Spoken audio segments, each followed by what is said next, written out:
ఆడ పాపనాశం కాడ ఎవరి ఎవరైనా ఆడవాళ్ళు వస్తే లోపలికి తోసేది ఈ మత్తు చిత్తుగా తాగి మమ్మల్ని వస్తే బయటకు తోసేది. మత్తు సేవించి సేవించి చిత్తయ్యండి ఏం చేసేది మన పిచ్చి ఈ కత్తి చేపుని నా కర్మాలకు చేపుని మహారాగాయి. ఆడవాళ్ళు వస్తే లోపలికి, మగవాళ్ళు వస్తే బయటికి తోసేది. సార్ తూరు పమ్మ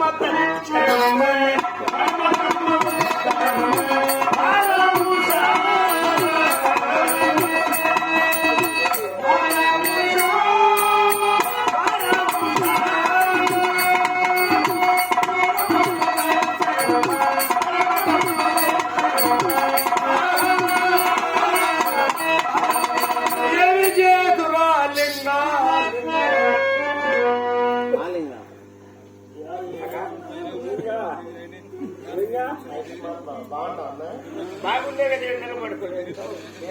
నువ్వు బాగుండవా? ఏమో నా కర్మ తల్లి గుర్రని చెప్తుంది.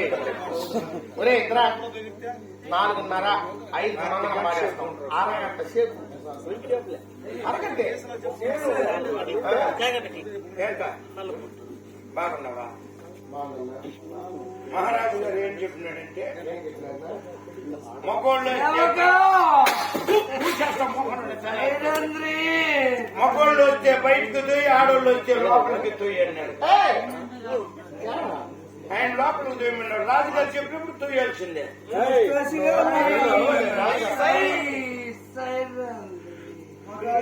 నీకేమన్నా దెబ్బల కంట లేచి ఉండదు. కోడి కూర్చోమన్నా నేను ఇక్కడ మాట్లాడుతాను, రెడీ చేస్తాను. ఇంకా జాగ్రత్త ఏమన్నా కుట్టియాలా చెప్పు. మేము అట్లంతా బాధపడేవాళ్ళు. నేను పెట్టుకొని కూర్చో కరెక్ట్ గుర్తిస్తాం. ఆ బాధ మనిషి తగ్గిన ఇన్ని దినాలకు 100 గ్రాములు తగ్గిపోయాడు. ఇంకా భారతీయ 50 గ్రాములు తగ్గిపోయాడు. నా కన్నా నీకు వచ్చిన రోగమా? ఎస్ఆర్పురం వాస్తవ రాలేనటువంటి